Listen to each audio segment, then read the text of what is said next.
Greenwood Tales 5. The Tale of Friar Tuck. There is no life like that of the Greenwood, sighed Robin contentedly one evening, as he and his followers clustered round their forest fire in the gloaming after a long day's hunting. He looked round at the merry men as he spoke and smiled happily. No life like the Greenwood life, he repeated, and surely there are not in the world any fitter companions to share such a life than you, friends and comrades. I'll wager that within 100 miles of Sherwood there is no man who's a match for any of us, more skilled of sword and quarterstaff, or handier with his bow. There's none certainly who can match you, master, cried Alanadale proudly. But there is the Friar of Fountains Abbey, put in a voice above their heads. It was Midge, the miller's son, who spoke.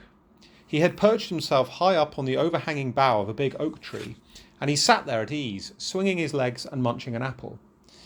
And who may the Friar of Fountains Abbey be? Demanded Robin. Midge took another bite from his apple and then began to explain with his mouth full. Well, he lives a matter of a few score miles from Sherwood here, they say, like a hermit in a cell. A monk he is, and so I have heard, a pious and godly one, but I have heard also that he has met no man yet who is his master either in fighting or in the use of bow and arrow. Oh, I'd like to see him, exclaimed Robin eagerly, with shining eyes. Oh, well, Midge laughed and swayed gently up and down on his bough. Pay him a visit, master. He welcomes all comers. Faith, I'd well like to see the meeting between you. And I'd like also, he muttered to himself, eyeing his leader with pride, to see the fellow will be a match for our Robin. But Robin, eager for any adventure, and fired by Midge's description of the curious friar, took his follower at his word, and early next morning set off alone through the woods to seek for the monk. All that day he tramped northwards, and when night fell, slept soundly under a tree until the sunshine awoke him once more. Then again he set forth on his journey, going easily, determined to discover the object of his search, yet heedless of the time he spent upon finding it. Early on the morning of the third day he crossed a long green hill, entered a straggling wood that lay at the foot of it, and presently, turning aside from the uneven path, found himself beside a stream, a clear, quick flowing rill, bordered by clumps of bracken and patches of wild forget-me-not. As he followed the water it widened, and Robin, looking ahead, saw that it ran in the sunlight through a broad clearing between the seas. At the farther end of this open glade was a huge rock, almost a cliff, crowned with waving rowan trees, and tufted here and there amongst its stones with clusters of wild fern. In the face of the rock was an arched opening, hollowed like the entrance of a cave. A few rocky steps led up to it, a small bell hung over the open doorway, and before the entrance sat a man. He was perched upon a low stool set on the flowery grass near the water's edge. His head was shaven. His feet were bare. His face was calm but full of humour. He wore a monk's long robe of brown with a brown cowl, and he was bending eagerly over a book that rested on his knee. All these things Robin's quick eye noted, but he noted also what to him was the strangest thing of all, that the friar, for such he certainly was, wore a long bright sword at his side, slung at his hip by a fanciful girdle, and that on the grass beside him lay a round steel buckler or shield. Is this the Friar of Fountains Abbey? Muttered Robin to himself. Now, if he proves so, then this is the strangest man of peace that ever I beheld in all my life. Hath he a tongue in his head, I wonder? He stepped out in the sunlight and moved over the grass towards the monk. Good morrow to you, father, he said in a soft tone. The friar lifted his head from his book and looked the newcomer over calmly. He seemed in no way surprised at this stranger's appearance, neither did he show any sign of fear at the big man in green who stood over him, bearing his great bow and his sheaf of bristling arrows. His bright blue eyes met Robin's shrewd and merry brown ones, and as they did so he broke into a slow smile. Good morrow to you also, friend, he said civilly. There was silence for a moment. A mischievous plan was forming in Robin's head. He came close up to the friar.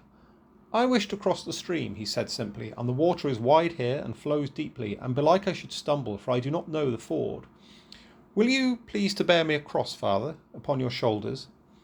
The other looked him up and down again. Robin's eyes were looking straight into his, with not a glint of mischief in them, and besides, the request was made quite courteously. It would have been churlish to refuse. Yes, I will, he said, and put down his book, standing up.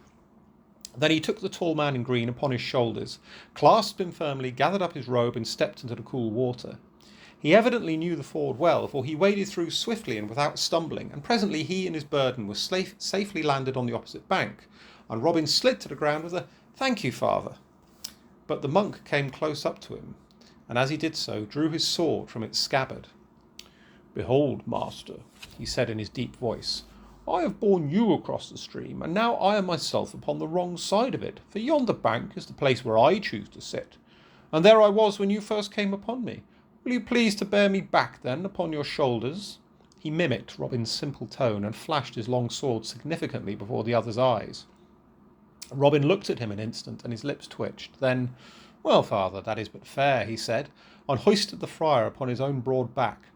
But as he stepped into the water, he brought one hand craftily round to the side where his companion's sword hung, and pulled the girdle loose very gently, so that when the two were in midstream, sword and scabbard and girdle fell with a splash into the water. The friar cried out in annoyance, but Robin took no heed and waded on until he had reached the bank and dumped the other down upon his seat again. "Now," he cried, "let us have no more fooling, father. I wish to get to the other side, and you must carry me. Come!" The monk bit his lip, flushing. His sword was gone, and he was all at the other's mercy. He made a wry face, but replied, "Well, since you will have it so," and lifting the outlaw up again, stepped for the second time into the stream. But if he chose to walk firmly at first, he did not this time, for halfway across he purposely missed his footing, jogged, stumbled, and came near to falling headlong, whilst Robin, losing his balance completely, was hurled violently from his shoulders and fell head over heels into the water. Snorting angrily, the outlaw waded to the bank, a big sorry figure with all his green finery bedraggled and dripping. Once more upon firm ground, he shook himself like an angry dog, then raised his clenched fist at the friar. "Ah, scurvy fellow!" he spluttered. The monk watched him calmly, standing barefoot in midstream, his long robe lifted a little from the water. At the other's outburst, his little eyes shone. "I slipped upon my sword," he announced gravely. Then he bent down and groped in the clear water at his feet, where after a moment's searching he found his sword and bore it across to the other bank, where, sitting down, he coolly began to wipe his dripping weapon upon his robe. Robin's quick temper was now thoroughly aroused. He was many miles from Sherwood, the day was wearing late, he was hungry also, and now most uncomfortably wet. And worst of all, he had been outwitted, and that by a monk, a barefoot fellow with a shaven crown, the Friar of Fountains Abbey. Moreover, the sight of that very friar sitting dry and smiling at ease upon the farther bank was enough, Robin considered, to fill any man with rage. Setting his teeth hard, he went swiftly upon one knee on the grass, fitted an arrow to his bow, and next instant had set it whistling across within an inch of the friar's right ear. But the latter merely smiled a little broader, put down his sword leisurely, and caught up his buckler, which he held in front of him with so much skill that the now fast showering rain of the outlaw's arrows did him no harm at all. At length Robin flung down his bow, weary of this one-sided combat, and plucked at his sword, splashing through the stream to the opposite bank as he did so. "Come and show you how you can use that blade of yours," he cried. And at that the friar, still smiling, cast his buckler to the grass and caught up his own weapon, at the same time rolling up his long sleeves. "With all my heart," he said pleasantly, then added with a soft laugh, "My sword is quite dry now." Robin snorted again and fell upon him furiously, but it did not take him long to discover that in the Friar of Fountains Abbey he had met his match. Monk as he was also a fighting man, and again as Robin tried to get the advantage, again and again did he fail. The outlaw's blood was up, and he cut and thrust savagely. The friar was nimble and clever, and meant to show what he was made of, so the fight went on. The warm June afternoon began to grow cool. The depths of the woodlands became shadowy, and the sun slipped down a red ball out of sight behind the trees. Still two men fought on, of no advantage to either side. Only at times, as by a common agreement, they drew apart for a space of rest, eyeing each other and panting. Then, after a few seconds had passed, they closed together again. But the long fight had dried Robin's clothes and cooled his anger, and moreover an odd liking was springing up at the back of his mind for this sturdy Friar of Fountains Abbey.